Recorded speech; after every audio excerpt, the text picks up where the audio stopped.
전 세계 지정학을 뒤흔드는 미친 사건이 발생했습니다. 중국과 러시아 두 거대 제국 사이에 끼인 자원 부국 카자흐스탄에서 믿기 힘든 여론조사 결과가 발표된 겁니다. 내일 당장 연방 국가를 만든다면 어느 나라와 합치겠습니까? 결과는 충격적이었습니다. 국경을 맞댄 중국과 러시아는 합쳐서 고작 5%. 그런데 수천 킬로미터 떨어진 한국이 무려 95%라는 압도적인 수치를 기록한 겁니다. 베이징과 모스크바는 발칵 뒤집혔고 급기야 중국 외교부는 분수를 알아라라며 노골적인 협박을 쏟아냈습니다. 하지만 그날 밤 카자흐스탄 시민들이 거리로 쏟아져 나와 흔든 것은 총칼이 아닌 뜻밖에도 황금빛 단군 주화였습니다. 도대체 중앙아시아 한복판에서 왜 이런 기적 같은 일이 벌어진 걸까요? 지금 바로 공개합니다. 여러분, 오늘 런던에서 날아온 제가 정말 놀라운 이야기를 가져왔습니다. 카자흐스탄이라는 나라를 떠올려 보세요. 중앙아시아의 거인, 한때 실크로드를 호령하며 광활한 대륙을 누볐던 유목민의 후예들이에요. 지금 인구는 2천만 명, 대한민국 수도권 인구보다 적습니다. 하지만 국토 면적은 세계 9번째, 한반도의 12배가 넘요. 끝없이 펼쳐진 초원과 만년설, 그리고 땅 밑에는 원유, 천연가스, 우라늄, 히토류가 가득 묻혀있는 엄청난 자원 부국이에요. 그런데 이 카자흐스탄에서 전 세계를 깜짝 놀라게 한 여론조사 결과가 나왔습니다. 질문은 이랬어요. 만약 다른 나라와 경제 연방 국가를 만든다면 어느 나라를 선택하겠습니까? 결과가 어떻게 나왔는지 아세요? 한국이 95%로 압도적 1위였습니다. 95%예요, 여러분. 그런데 과거 핏줄처럼 연결되어 있던 종주국 러시아는요, 고작 3%였어요. 3%입니다. 거대한 자본을 쥐고 있는 국경 맞댄 이웃나라 중국은 겨우 2%밖에 못 받은 거예요. 두 강대국이 합쳐서 5%밖에 못 받은 겁니다.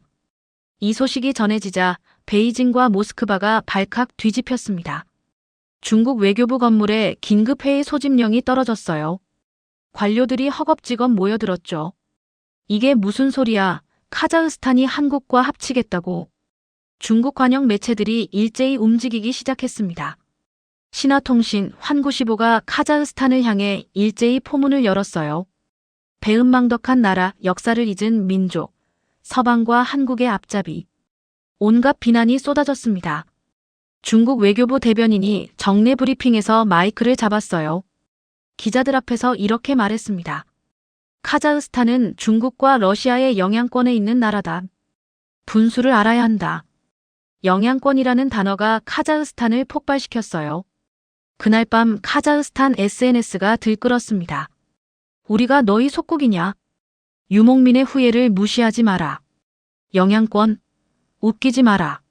수도 아스타나 중심가에서는 시민들이 거리로 쏟아져 나왔어요. 손에 태극기와 카자흐스탄 국기를 함께 들고 있었죠. 심지어 지갑에서 고대 한국의 상징이 새겨진 황금빛 단군 주화를 꺼내 흔들기 시작했습니다. 여러분, 도대체 왜 이렇게 됐을까요? 왜 카자흐스탄 국민들은 바로 옆에 있는 거대한 두강대국을 이토록 싫어하게 됐을까요? 그리고 왜 95%가 멀리 떨어진 한국을 선택한 걸까요? 오늘 저널리스트인 제가 그 이야기를 처음부터 끝까지 풀어드리겠습니다. 카자흐스탄이 거대 이웃나라들을 싫어하는 건 하루아침에 생긴 감정이 아닙니다. 수백 년이 넘는 역사가 켜켜이 쌓여 만들어진 거예요.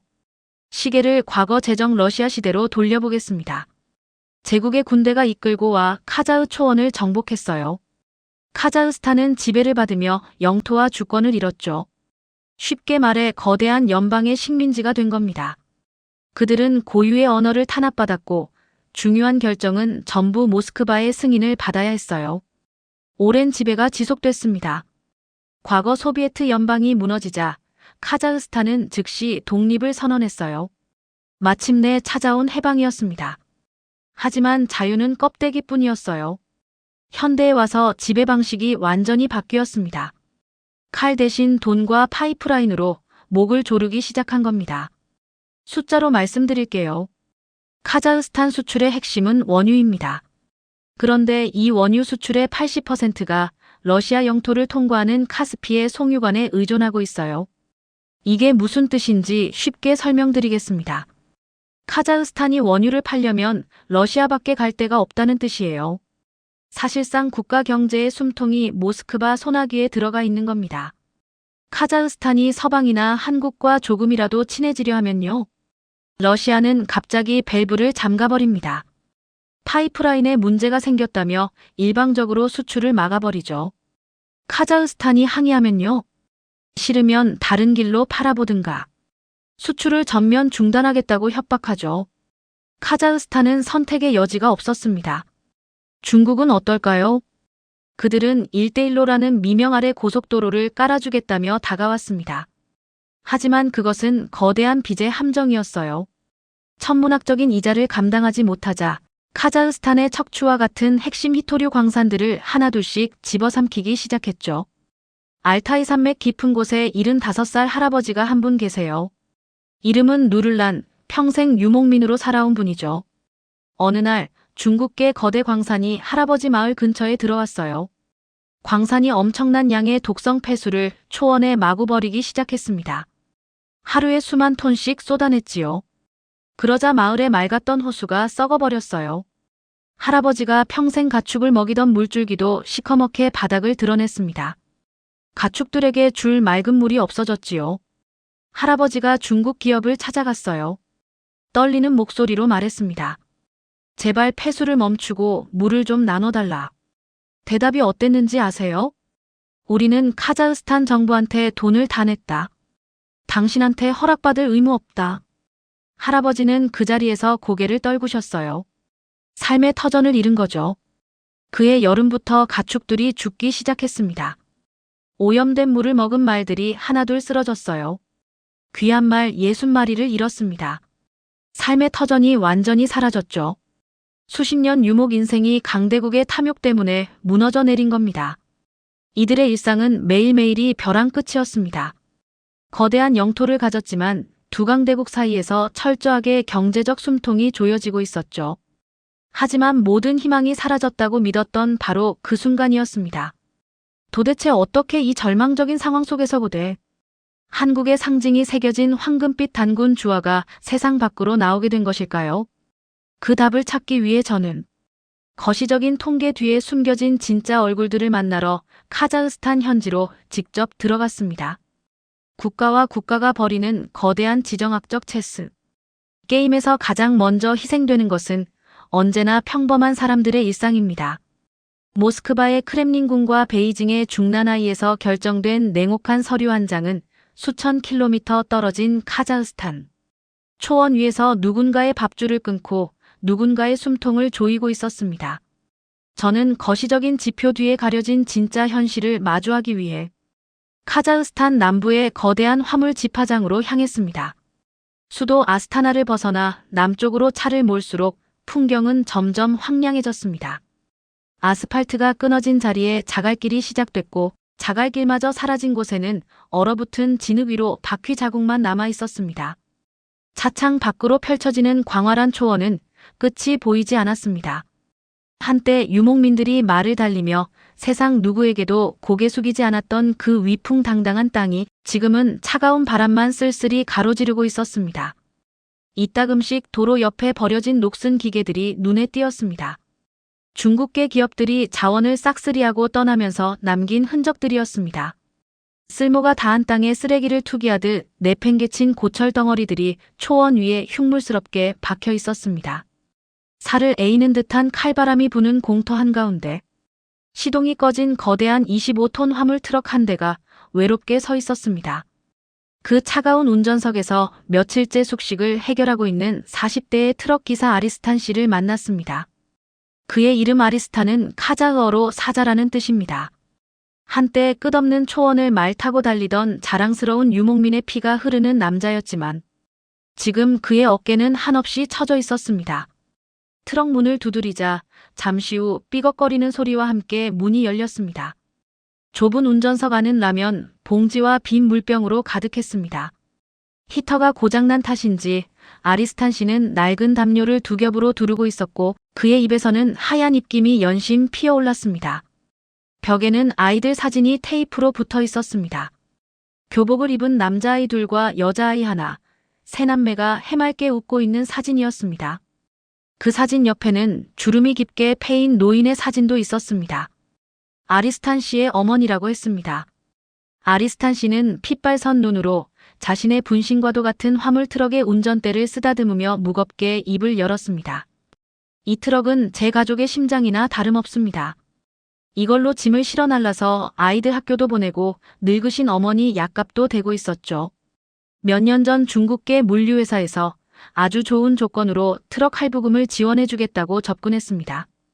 이자율도 낮고 일감도 꾸준히 주겠다는 달콤한 약속이었죠.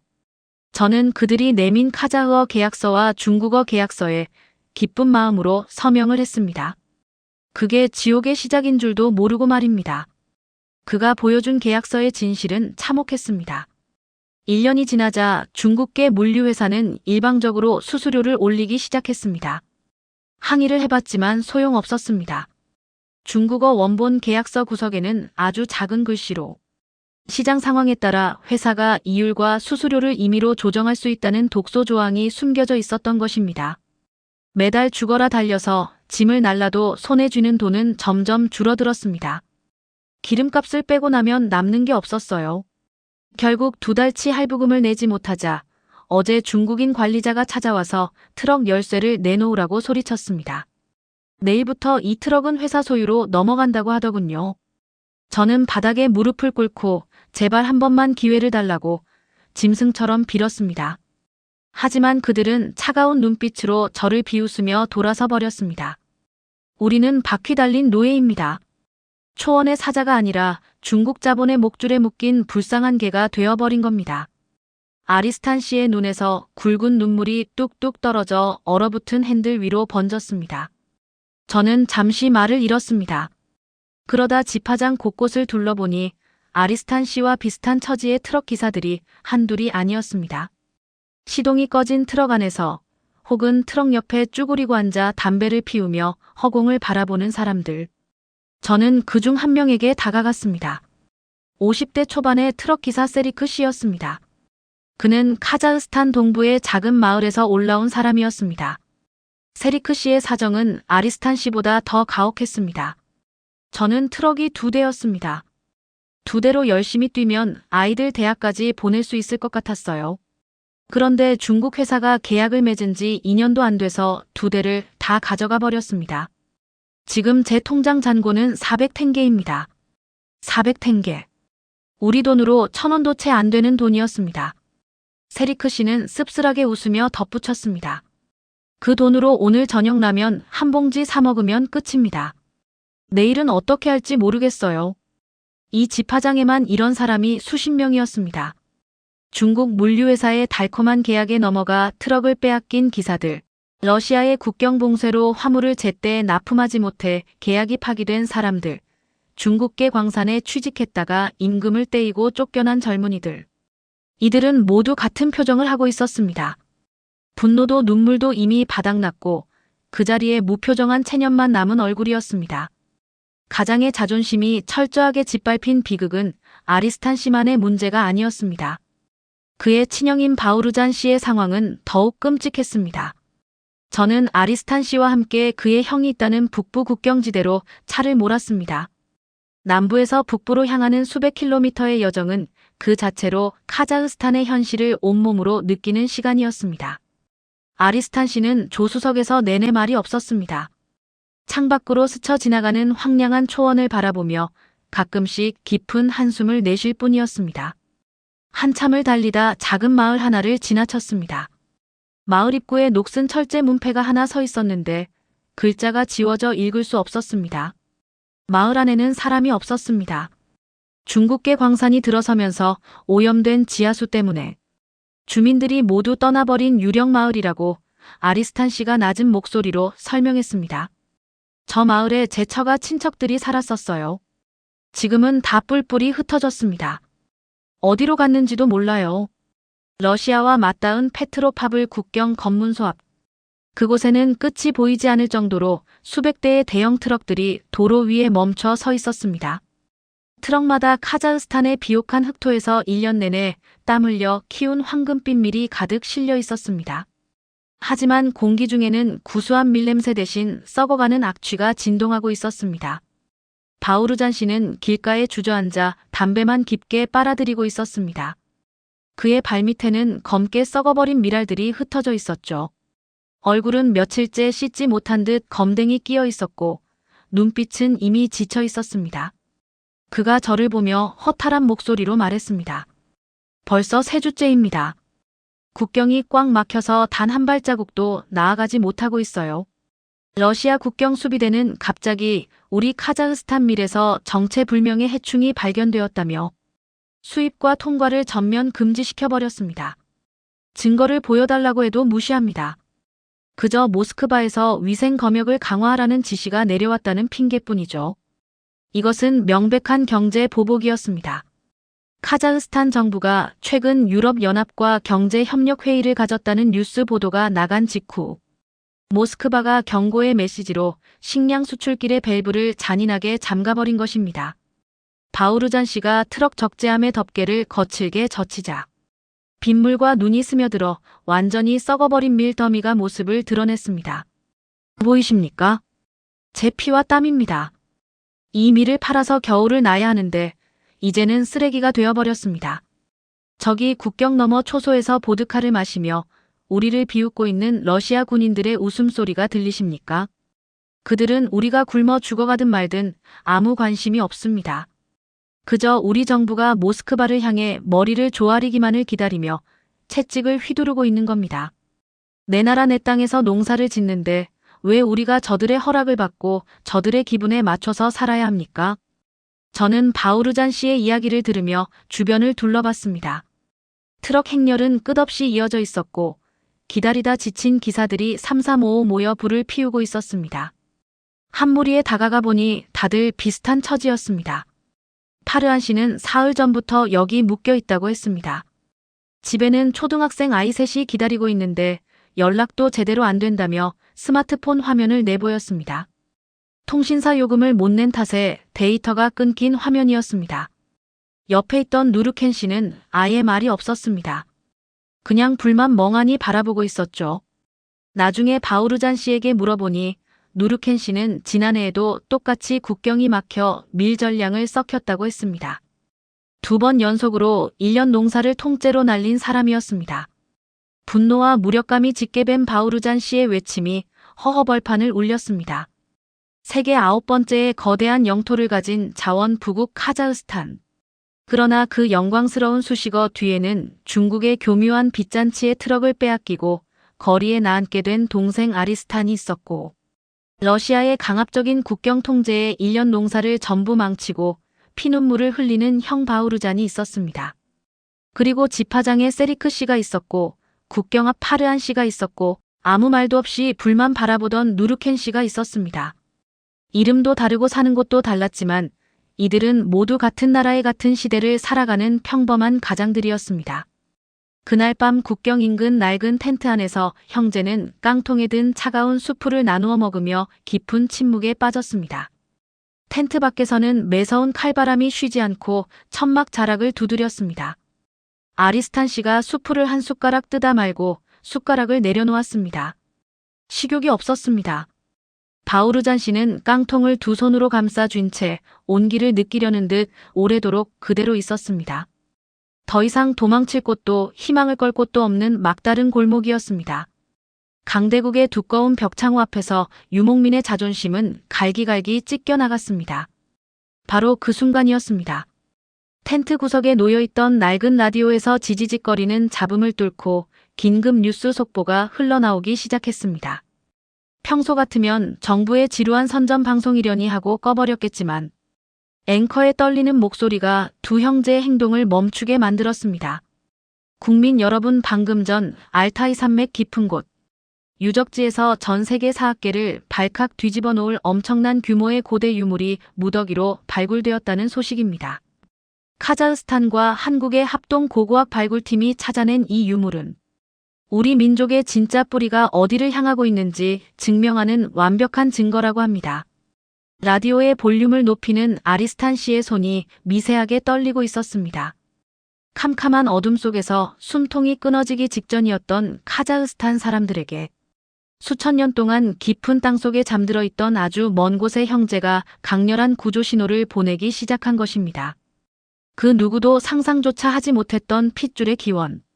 알타이의 거친 심장부에서 쏟아져 나온 황금빛 증거들은 절망에 빠진 이 거대한 나라의 운명을 어떻게 송두리째 바꿔놓게 될까요? 라디오에서 흘러나온 단 한 줄의 뉴스 속보는 꽁꽁 얼어붙어 있던 카자흐스탄의 밤하늘을 완전히 찢어놓았습니다. 트럭기사 아리스탄 형제의 낡은 텐트뿐만이 아니었습니다. 수도 아스타나의 고층 아파트부터 저 멀리 텐산 산맥 아래의 작은 유목민, 게르에 이르기까지 숨죽이고 있던 2천만 카자흐스탄 국민들의 심장이 거세게 요동치기 시작했습니다. 저 역시 이 믿기 힘든 소식의 진원을 확인하기 위해 곧바로 헬기를 전세내어 만년설이 덮인 거대한 산맥으로 날아갔습니다. 그곳은 아시아의 배꼽이라 불리는 곳, 카자흐어로는 황금의 산이라는 뜻을 가진 영험한 땅 알타이 산맥이었습니다. 해발 3,000m가 넘는 험준한 산맥 깊은 곳, 베레 고분군 인근의 한 은밀한 동굴. 이곳에서는 지난 수년 동안 카자흐스탄의 고고학자 다니아르 교수와 한국에서 온 역사학자 송태일 교수가 이끄는 비밀 합동 발굴팀이 외부의 간섭을 차단한 채 묵묵히 흙먼지를 뒤집어쓰고 있었습니다. 동굴 안의 공기는 얼음장처럼 차가웠지만 발굴 현장의 열기는 용광로처럼 뜨거웠습니다. 저는 두 눈으로 직접 보고도 믿을 수 없는 광경을 마주했습니다. 다니아르 교수가 조심스럽게 붓으로 털어낸 검은 흙더미 속에서 수천 년의 억겁을 뚫고 찬란한 황금빛이 터져 나온 것입니다. 세상의 테일. 이것 좀 보십시오. 우리가 해냈습니다. 전설이 아니었어요. 다니아르 교수의 손은 사시나무 떨리듯 떨리고 있었습니다. 그의 손바닥 위에 놓인 것은 무더기로 쏟아져 나온 황금빛 주화들이었습니다. 송태일 교수는 숨을 헐떡이며 돋보기를 꺼내 들었습니다. 주화의 표면을 확인하는 순간 송 교수는 그 자리에 주저앉아 짐승처럼 오열하기 시작했습니다. 저널리스트인 제가 카메라 렌즈를 최대로 당겨 그 동전의 표면을 확인했을 때 제 온몸에는 벼락을 맞은 듯한 소름이 돋았습니다. 그 황금 주화의 앞면에는 고대 한국의 기원, 바로 고조선의 막강한 군사력을 상징하는 비파형 동검이 너무나도 선명하게 양각되어 있었습니다. 그리고 그 옆에는 한민족의 탄생 설화에 등장하는 신성한 곰의 형상이 새겨져 있었죠. 뒷면에는 더욱 충격적인 증거가 남아 있었습니다. 고대 알타이 문자와 초기 형태의 한글 자음이 기묘하게 얽혀 하나의 완벽한 문장을 이루고 있었습니다. 송태일 교수가 눈물을 닦으며 제게 떨리는 목소리로 설명했습니다. 기자님, 이것은 단순한 돈이 아닙니다. 수천 년 전 알타이 산맥을 중심으로 유라시아 대륙을 호령했던 위대한 연맹 국가의 증표입니다. 우리는 그동안 카자흐스탄과 한국이 알타이어족이라는 언어적 뿌리를 공유한다고만 믿어왔습니다. 주어가 먼저 오고 목적어가 오고 동사가 맨 끝에 오는 똑같은 문법 구조 말입니다. 하지만 이 주어는 언어를 넘어 우리가 완전히 같은 피를 나누고 같은 문화를 공유했던 하나의 형제국이었음을 완벽하게 증명하는 역사적 물증입니다. 발굴 현장에는 카자흐스탄과 한국의 연구원들이 뒤엉켜 부둥켜 안고 눈물을 흘리고 있었습니다. 언어도 다르고 국적도 달랐지만 그들의 검은 머리와 검은 눈동자, 그리고 몽골 반점이라는 육체적 증거는 수천 년의 시간을 건너뛰어 서로가 한 핏줄임을 너무나도 뚜렷하게 증명하고 있었습니다. 이 위대한 발견의 소식은 모스크바의 통제도, 베이징의 검열도 소용없이 모래바람을 타고 카자흐스탄 전역으로 퍼져나갔습니다. 사람들의 반응은 폭발적이었습니다. 그것은 단순한 고고학적 호기심이 아니었습니다. 중국의 천문학적인 빛과 러시아의 군사적 횡포 아래에서 서서히 숨이 끊어져 가던 유목민들에게 이 유물은 어둠 속에서 내려온 거대한 동아줄과도 같았습니다. 수도 아스타나의 광장에는 수십만의 인파가 자발적으로 쏟아져 나왔습니다. 그들의 손에는 카자흐스탄의 하늘색 국기와 대한민국의 태극기가 함께 펄럭이고 있었습니다. 국경에서 썩어가는 밀을 보며 절망했던 트럭기사 형제도 그 군중 속에 서 있었습니다. 아리스탄 씨가 붉어진 눈시울로 카메라를 향해 소리쳤습니다. 우리는 고아인 줄 알았습니다. 거대한 초원 위에 홀로 버려진 채 강대국들의 살점을 뜯어먹히는 불쌍한 짐승인 줄만 알았습니다. 그런데 아니었어요. 저 멀리 동쪽 끝에 우리와 피를 나눈 진짜 형제가 상처를 이겨내고 세계 최고의 기술을 가진 부자 나라가 되어 있었습니다. 우리가 더 이상 중국인들의 바퀴 달린 노예로 살지 않아도 된다는 뜻입니다. 거리는 축제와 눈물의 도가니로 변했습니다. 학자들은 TV에 나와 카자흐어와 한국어의 놀라운 유사성을 설명했고 젊은이들은 스마트폰으로 한국의 문화를 공유하며 형제의 나라에 열광했습니다. 핏줄이라는 강력한 원초적 본능이 이 거대한 나라의 패배주의를 단숨에 씻어내버린 것입니다. 이 엄청난 국민적 각성은 국가의 최고 권력자를 움직였습니다. 카자흐스탄 대통령은 긴급국가안전보장회의를 소집했습니다. 하지만 상황은 결코 호락호락하지 않았습니다. 베이징의 외교부는 즉각 경제 보복을 암시하는 서한을 보냈고 국경 너머에서는 러시아 전차부대의 엔진 소리가 으르렁거리고 있었습니다. 핏줄의 부름에 응답하는 것은 곧 두 거대한 제국과의 전면전을 의미했습니다. 아무리 역사의 기원이 같다고 한들 냉혹한 국제정치의 현실 앞에서 카자흐스탄 정부가 스스로 호랑이 아가리 속으로 걸어 들어가는 미친 결정을 내릴 수 있을까요? 모두가 숨죽여 지켜보던 그날 밤 대통령의 집무실 책상 서랍에는 아주 낡고 빛바랜 흑백 사진 한 장이 들어 있었습니다. 과거 전쟁의 폐허 속에서 맨몸으로 기적을 만들어낸 전설적인 한국 기업인의 사진이었습니다. 그 포기를 모르는 개척자의 정신을 떠올리며 대통령은 마침내 세계를 발칵 뒤집어 놓을 일생일대의 결단을 향해 걸음을 내딛기 시작했습니다. 알타이 산맥 깊은 동굴에서 불어온 핏줄에 뜨거운 바람은 수도 아스타나의 웅장한 대통령궁 철문을 강하게 흔들고 있었습니다. 하지만 수천 년의 감동적인 역사적 진실 앞에서도 국제 정치의 현실은 베일듯이 차갑고 냉혹했습니다. 영국의 베테랑 저널리스트인 저 알리스터 헤이스팅스가 내부 정보원으로부터 단독으로 입수한 바에 따르면 그날 밤 카자흐스탄 대통령의 집무실 책상 위에는 두 장의 섬뜩한 특급 기밀 서류가 놓여 있었습니다. 하나는 중국 베이징 중난하이에서 날아온 붉은색 직인이 찍힌 최후 통첩이었습니다. 1대1로 인프라 사업으로 빌려준 천문학적인 달러 채무의 만기를 일방적으로 앞당기고 당장 이번 주말까지 상환하지 않으면 카자흐스탄 남부의 핵심 히토류 광산 소유권을 중국 국영기업으로 강제 귀속시키겠다는 노골적인 협박장이었죠. 다른 하나는 모스크바 크렘린궁에서 보낸 작전 통보서였습니다. 카자흐스탄 북부 국경지대에서 러시아 최정예 기갑 사단과 공수부대가 투입되는 대규모 실탄 사격 훈련을 무기한 실시하겠다는 내용이었습니다. 훈련을 핑계로 국경을 완전히 봉쇄하고 언제든 전차의 포신을 아스타나로 돌릴 수 있다는 명백한 군사적 사형 선고나 다름없었습니다. 대통령 집무실에 긴급 소집된 강요들과 군 수뇌부 참모들은 창백하게 질린 얼굴로 격렬한 논쟁을 벌였습니다. 카자흐스탄 국방장관이 떨리는 목소리로 침묵을 깼습니다. 각하 핏줄도 좋고 역사도 좋지만 당장 내일 아침이면 국경 너머에서 러시아의 전차부대가 들이닥칠지도 모릅니다. 단군 주화라는 낭만적인 환상에 빠져 두 거대 제국과 동시에 등을 지는 것은 명백한 국가적 자살 행위입니다. 한국은 수천 킬로미터나 떨어져 있습니다. 그들이 우리를 위해 피를 흘려줄 리도 없고 중국의 저 거대한 빚더미를 대신 갚아줄 리도 만무합니다.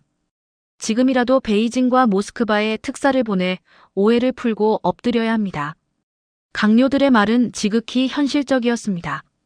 아무리 국민들이 형제의 나라를 부르짖으며 태극기를 흔들고 있다고 한들 동북아시아 끝자락에 있는 한국이 중앙아시아 한복판에서 벌어지는 지정학적 위기를 막아줄 방패가 되기에는 너무 멀고 위험천만해 보였으니까요. 무거운 패배주의와 침묵이 짓누르던 집무실에서 대통령은 창밖에 매서운 눈보라를 한참 동안 응시했습니다. 그리고 천천히 책상 서랍을 열어 아주 낡고 빛바랜 흑백 사진 한 장과 두꺼운 기밀보고서, 뭉치를 꺼내 탁자 위에 올려놓았습니다. 대통령은 강요들을 한 명씩 차례대로 쳐다보며 묵직하고 단호한 목소리로 입을 열었습니다. 여러분의 두려움은 이해합니다. 하지만 이 사진을 똑똑히 보십시오.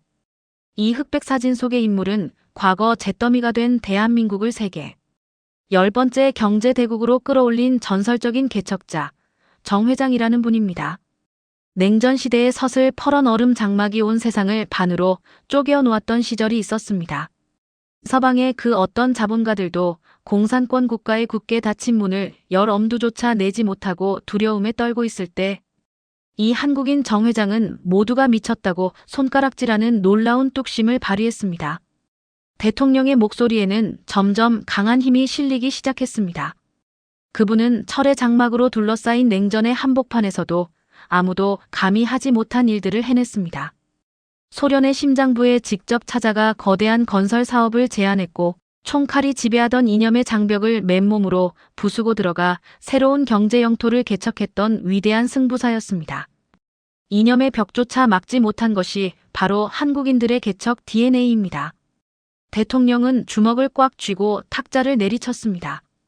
한국인들의 피 속에는 바로 이 대담한 불굴의 정신이 흐르고 있습니다. 폐허 속에서 맨손으로 기적을 만들어낸 나라입니다. 그들은 서방의 겁쟁이 자본가들처럼 주판알만 튕기며 위험을 피하는 나약한 자들이 아닙니다. 알타이의 부름을 받은 우리가 피를 나눈 형제로서 진심을 다해 먼저 손을 내민다면 대한민국은 과거 정 회장이 보여주었던 그 압도적인 돌파력으로 모든 방해물을 뚫고 이중앙아시아의 심장부에 진격해 들어올 것입니다.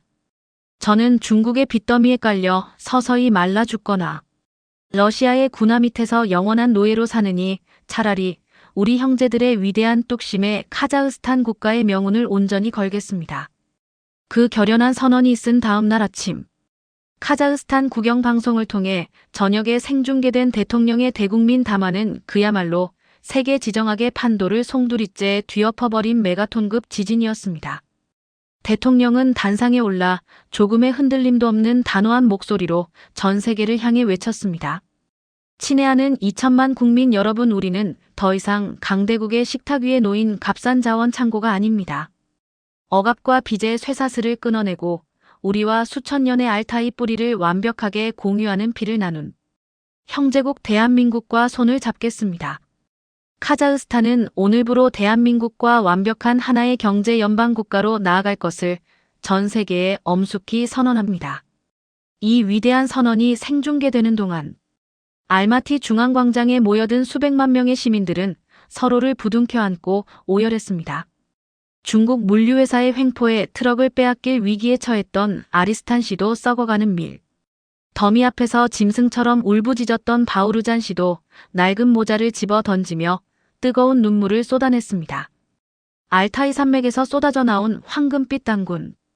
주화를 하늘 높이 치켜든 시민들은 대한민국의 이름을 목이 터져라 연호했습니다. 이 소식을 접한 런던과 워싱턴의 서방 언론들은 경악을 금치 못했습니다. 그리고 감히 자신들의 앞마당이라고 여겼던 유목민들이 반기를 든 것도 모자라 아시아의 거인 한국을 끌어들인 것에 대해 러시아와 중국은 즉각적이고 잔인한 보복을 시작했습니다. 담화 발표 불과 몇 시간 만에 러시아는 카자흐스탄으로 향하는 모든 천연가스 송관을 차단해버렸고 중국은 통신망과 전력망 수출을 전면 통제했습니다. 수도 아스타나의 밤거리는 암흑천지로 변했고 사르 A는 추위가 시민들의 피부를 파고들었습니다. 두 강대국은 혹독한 추위와 공포 속에서 카자흐스탄 국민들이 스스로 무릎을 꿇고 애원하기만을 기다렸습니다. 그러나 어둠 속의 공포가 채 하루를 넘기기도 전인 다음 날 새벽이었습니다. 아스타나 국제공항의 통제탑 레이더망에 믿을 수 없는 거대한 비행체들의 신호가 무더기로 포착되기 시작했습니다. 칠흑 같은 밤하늘을 가르고 굉음을 내며 구름을 뚫고 내려온 것은 다름 아닌 대한민국의 국기. 태극기가 선명하게 래핑된 수십 대의 초대형 화물 수송기와 보잉 747 전세기 함대였습니다. 베이징의 경제 봉쇄와 모스크바의 방공망 위협 따위는 가볍게 무시해버린 듯한 압도적이고 당당한 비행이었습니다. 활주로에 웅장하게 내려앉은 전세기들의 문이 일제히 열리자 그 안에서 걸어나온 사람들의 면면은 전 세계 언론을 다시 한번 경악시켰습니다.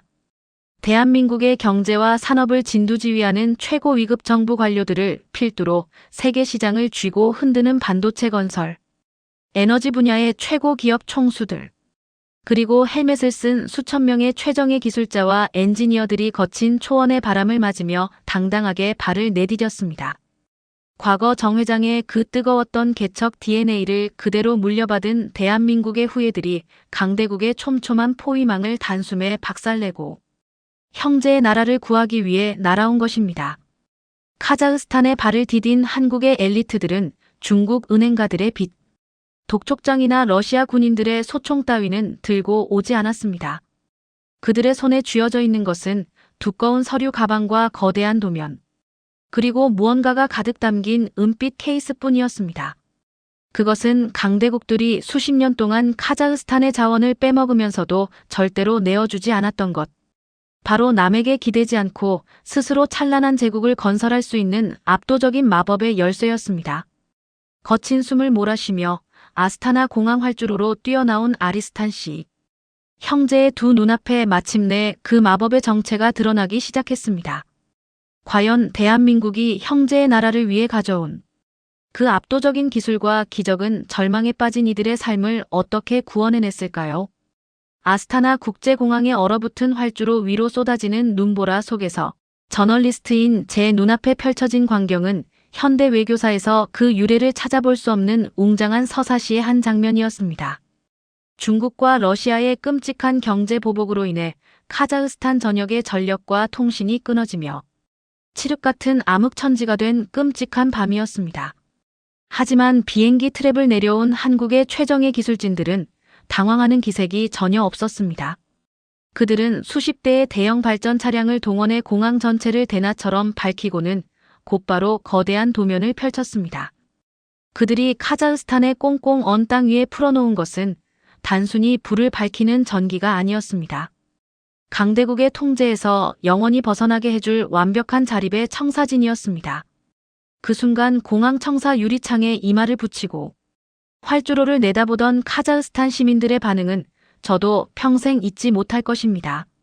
전기가 끊긴 어둠 속에서 손전등 하나의 의지의 공항으로 몰려온 수천 명의 시민들이 한국 기술진이 세운 발전 차량에서 환한 빛이 터져나오는 순간 그 자리에서 함께 눈물을 쏟아냈습니다.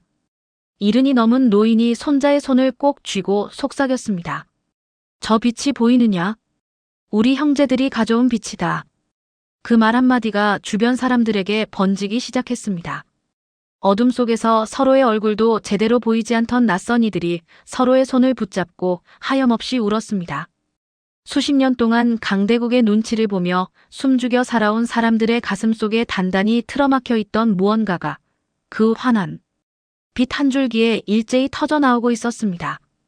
과거 중국이 1대1로라는 미명 아래 내밀었던 것은 천문학적인 이자가 붙은 차용증이었습니다. 고속도로를 깔아주고 항만을 지어주었지만 그 모든 것은 카자흐스탄의 척추에 빨대를 꽂아 자원을 탐욕스럽게 빨아먹기 위한 함정이었습니다. 러시아는 천연가스와 군사력을 무기로 언제든 카자흐스탄의 목줄을 조일 수 있는 올가미를 채워두었죠. 하지만 수천 년 전 알타이의 부름을 받고 날아온 형제의 나라 대한민국은 완전히 달랐습니다. 한국은 빚을 지우지 않았습니다. 대신 그들의 머릿속에 들어있는 세계 최고의 첨단 기술을 아낌없이 쏟아붓기 시작했습니다. 가장 먼저 시작된 것은 SMR, 즉 차세대 소형 모듈 원전의 건설 착공이었습니다. 러시아가 천연가스 밸브를 잠가버려도 중국이 전력망을 차단해도 카자흐스탄 스스로 완벽하게 에너지를 자급자족할 수 있는 인공 태양을 초원 한복판에 심기 시작한 것입니다. 착공식 날 아스타나 외곽의 황무지에는 수만 명의 시민이 몰려들었습니다. 한국 엔지니어들이 첫 번째 말뚝을 박아넣는 순간 군중 사이에서 터져나온 함성은 드넓은 초원을 가로질러 지평선 너머까지 울려 퍼졌습니다. 누군가 외쳤습니다. 이제 러시아 놈들 밸브 따위는 필요 없다. 그 외침은 순식간에 수만 명의 합창이 되었습니다. 그뿐만이 아니었습니다. 무려 30만 평에 달하는 황무지 위에 한국형 스마트시티와 초대형 반도체 공장의 뼈대가 기적 같은 속도로 올라가기 시작했습니다. 자원을 단순히 캐내어 헐값에 중국으로 넘기던 1차원적인 구조를 박살내고 그 히토류를 현지에서 직접 가공하여 최첨단 반도체로 생산해낼 수 있는 기술의 마법 지팡이를 카자흐스탄 국민들의 손에 쥐어주기 시작한 것입니다. 동시에 한국의 금융 전문가들은 중국 은행들과 협상 테이블에 앉았습니다. 카자흐스탄이 짊어지고 있던 천문학적인 대중국 부채에 대해 한국 자본의 대규모 금융 지원과 스와프 협약을 통해 그 독소 조항들을 하나씩 무력화시켜 나갔습니다. 빚의 사슬이 끊어지자 중국이 내밀었던 최후 통첩의 칼날도 힘을 잃어갔습니다. 이 거대한 기술의 기적은 절망의 늪에 빠져있던 평범한 사람들의 일상을 가장 극적으로 구원해냈습니다. 중국계 물류회사의 악랄한 횡포에 화물 트럭을 빼앗기고 길거리에 나앉을 위기에 처했던 트럭기사 아리스탄 씨의 가족에게 일어난 변화는 저를 눈물 짓게 만들었습니다. 아리스탄 씨에게는 22살의 똑똑한 아들 일리아스가 있었습니다. 일리아스는 명석한 두뇌를 가졌지만 아버지가 트럭 할부금이라는 중국의 빚더미에 깔려 무너지면서 대학 진학의 꿈을 포기해야만 했습니다. 그는 아버지의 빚을 갚기 위해 중국인이 운영하는 열악한 구리광산의 막장 광부로 들어갈 처지였죠. 일리아스가 처음 광산 입구 앞에 섰던 날을 저는 생생히 기억합니다. 그날 아침 일리아스는 아버지 아리스탄 씨의 손을 꼭 잡고 말했습니다. 아버지, 걱정하지 마세요. 제가 빚을 다 갚을게요. 아리스탄 씨는 아들의 손을 뿌리치듯 놓으며 고개를 돌렸습니다. 차마 눈물을 보이지 않으려고 애쓰는 아버지의 굳은 어깨가 미세하게 떨리고 있었습니다. 22살 청년이 광부복을 입고 검은 갱도 속으로 걸어 들어가는 뒷모습을 아버지는 끝내보지 못했습니다. 하지만 한국의 기술진들이 아스타나에 도착한 지 불과 몇 달 만에 일리아스의 운명은 180도 바뀌었습니다. 한국 기업들은 공장을 짓는 데 그치지 않고 현지의 청년들을 대대적으로 채용하여 첨단 기술을 가르치기 시작했습니다. 명석했던 일리아스는 한국 엔지니어들의 눈에 띄어 반도체 설비 제어와 스마트팜 운영 시스템을 배우는 핵심 기술 연수생으로 발탁되었습니다. 하지만 일리아스만이 아니었습니다. 저는 그 스마트팜 단지 한쪽에서 또 다른 청년을 만났습니다. 이름은 다울렛, 26살이었습니다. 다울렛은 불과 몇 달 전까지만 해도 알타이 산맥 자락의 중국계 구리 광산에서 하루 12시간씩 땅을 파던 막장 광부였습니다. 헬멧 없이 일하다 낙반 사고로 왼쪽 손가락 2개를 잃었지만 산재 보상은커녕 치료비조차 받지 못했죠. 그는 손가락이 2개 없는 왼손을 내보이며 담담하게 말했습니다. 중국 광산 감독관이 그랬어요. 손가락 2개 없어도 삽질하는 데는 문제 없다고. 그게 우리의 가치였습니다. 삽질할 수 있는 몸뚱이. 그런 다울렛이 지금은 어떻게 됐을까요? 저는 그를 따라 스마트팜 단지 안쪽 깊숙이 들어갔습니다. 그가 멈춰 선 곳은 첨단 장비들이 빽빽하게 들어선 종자 연구실이었습니다. 다울렛은 능숙한 손놀림으로 현미경 렌즈를 조정하며 카자흐스탄의 혹독한 기후에서도 살아남을 수 있는 신품종 밀 종자를 연구하고 있었습니다. 한국농업연구원에게 배운 기술로 직접 개량한 품종이었습니다. 이 씨앗 하나가 러시아의 밸브보다 강합니다. 땅속에 심으면 아무도 못 막아요. 손가락 2개가 없는 왼손으로 씨앗 하나를 집어들며 웃는 다울렛의 눈빛은 광산. 갱도 속에서 삽을 들던 그 청년과는 완전히 다른 사람의 것이었습니다. 제가 아리스탄 씨와 함께 그의 아들이 일하고 있는 외곽의 초대형 스마트팜 단지를 방문했을 때의 일입니다.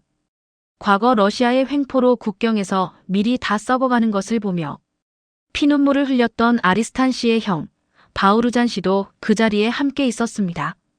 영하 30도의 살인적인 칼바람이 부는 밖과 달리 스마트팜 내부는 따뜻한 봄날 같았습니다. 첨단 발광 다이오드 조명 아래에서 눈부시게 푸른 채소와 작물들이 층층이 자라고 있었죠. 그리고 그 거대한 온실의 심장부인 중앙통제실에서 하얀 방진복을 입고 태블릿 PC로 수만 평의 작물 생육 데이터를 능숙하게 제어하고 있는 늠름한 청년이 있었습니다. 바로 아리스탄 씨의 아들 일리아스였습니다. 일리아스가 환하게 웃으며 통제실 밖으로 나와 아버지를 와락 끌어안았습니다. 아버지, 큰아버지. 이것 좀 보세요. 이제 우리는 비가 오든 눈이 오든 러시아 놈들이 국경을 막아버리든 아무 상관이 없어요. 한국 엔지니어 형들이 저에게 이 모든 통제 기술을 전수해 주었어요. 우리는 이제 이 안에서 우리 힘으로 식량을 키워내고 우리 힘으로 에너지를 통제할 수 있습니다.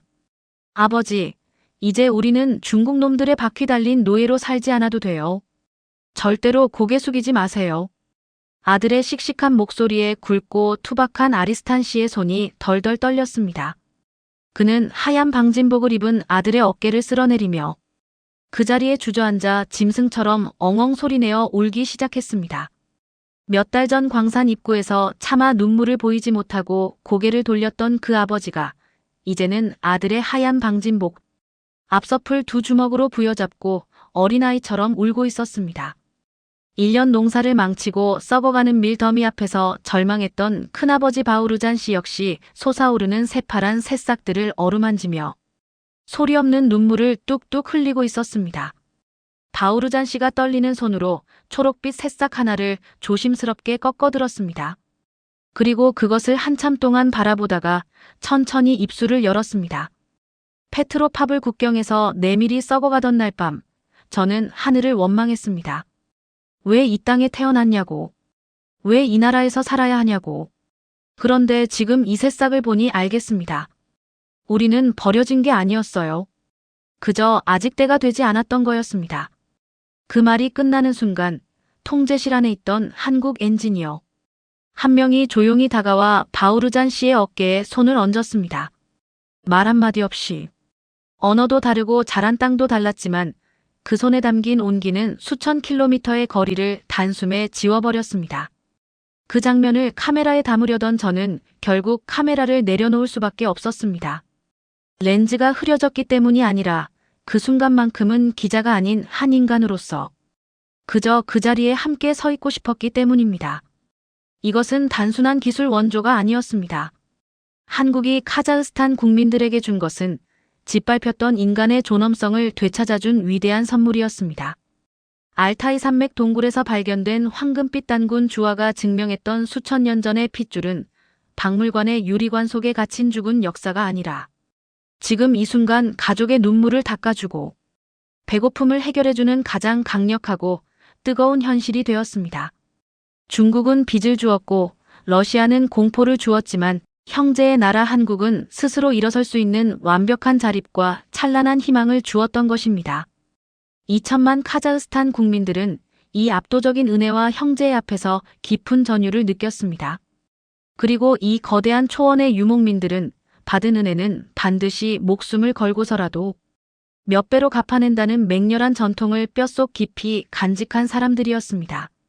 자신들의 숨통을 틔워준 형제국 대한민국을 위해 카자흐스탄 정부는 이제 전 세계의 지정학적 판도를 완전히 뒤집어버릴 전무후무하고 파격적인 카드를 꺼내들 준비를 마쳤습니다. 베이징의 중나나이와 모스크바의 크렘린궁을 동시에 피토하게 만들 그야말로 세기의 대역 전극이 거대한 초원 위에서 막을 올리려 하고 있었습니다. 아스타나의 밤하늘을 무겁게 짓누르던 기나긴 암흑은 한국 기술진이 세운 거대한 발전, 설비들에 의해 마침내 산산조각이 났습니다. 눈보라를 뚫고 쏟아지는 환한 불빛 아래에서 카자흐스탄 국민들은 거리로 쏟아져 나와 환호성을 질렀습니다. 중국과 러시아가 경제적 보복으로 목줄을 쥐고 흔들려 했던 잔인한 시도는 한국이 선물한 압도적인 기술에 삐답해 무참히 바스러지고 말았습니다. 하지만 이것은 거대한 역전극의 서막에 불과했습니다. 자신의 국민들을 빚의 수렁과 추위에서 구원해준 형제국 대한민국을 향해 카자흐스탄 정부는 전 세계 외교사를 통틀어 가장 파격적이고 웅장한 보은의 카드를 꺼내 들었습니다.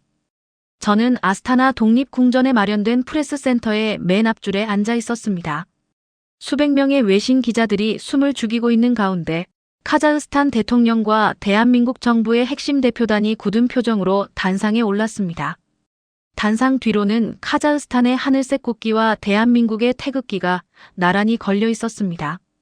두 나라의 국기가 나란히 걸린 그 장면 하나만으로도 이미 전 세계 언론의 카메라 플래시가 쉴 새 없이 터졌습니다.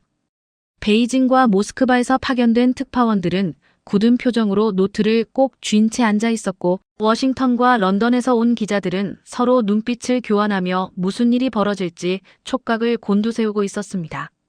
그리고 카자흐스탄 대통령의 입에서 나온 선언은 그곳에 모인 전 세계 특파원들의 펜을 완전히 멈추게 만들 만큼 압도적이었습니다. 우리 카자흐스탄 2천만 국민은 절망의 어둠 속에서 빛을 가져다 준 형제의 나라. 대한민국에게 우리 땅이 품고 있는 가장 위대한 자산을 온전히 내어주기로 결정했습니다. 오늘부로 카자흐스탄 전역에서 채굴되는 최고 등급의 우라늄과 핵심 히토류, 64종에 대한 독점 공급권 및 개발권을 향후 100년 동안 대한민국 정부와 기업에게 전면 양도합니다. 우리는 더 이상 강대국의 착취를 용납하지 않습니다. 우리의 자원은 오직 피를 나눈 형제, 대한민국의 첨단 산업을 우주 끝까지 밀어올리는 강력한 심장이 될 것입니다. 선언이 끝나는 순간 기자회견장은 그야말로 발칵 뒤집혔습니다. 여기저기서 의자를 박차고 일어서는 소리가 났습니다. 중국 특파원이 손을 번쩍 들며 소리쳤습니다. 이것은 국제법 위반입니다. 기존 협약은 어떻게 됩니까? 대통령은 그 질문을 향해 천천히 고개를 돌렸습니다. 그리고 조금의 흔들림도 없는 목소리로 대답했습니다. 우리는 모든 기존 채무를 이미 정리했습니다. 우리 땅에서 나는 우리 자원을 어디에 쓸지 결정하는 것은 카자흐스탄 국민의 권리입니다. 100년 독점. 이 한마디는 세계 경제의 패권 지도를 단숨에 찢어버리는 핵폭탄이었습니다. 우라늄은 인공지능 시대의 핵심인 원자력 발전의 피와 살이며 히토류는 스마트폰과 전기차, 첨단 무기 체계에 없어서는 안 될 미래 산업의 생명줄입니다. 지금까지 중국은 이 히토류 시장을 거의 독점하다시피 하며 전 세계를 상대로 깡패 같은 자원 무기화를 일삼아왔습니다. 그런데 그 중국마저도 군침을 흘리며 1대1로라는 빚의 함정을 파서라도 빼앗고 싶어 했던 카자흐스탄의 무궁무진한 지하자원이 통째로 한국의 손에 쥐어진 것입니다. 조인식이 끝난 직후 저는 프레스센터 밖으로 뛰쳐나왔습니다.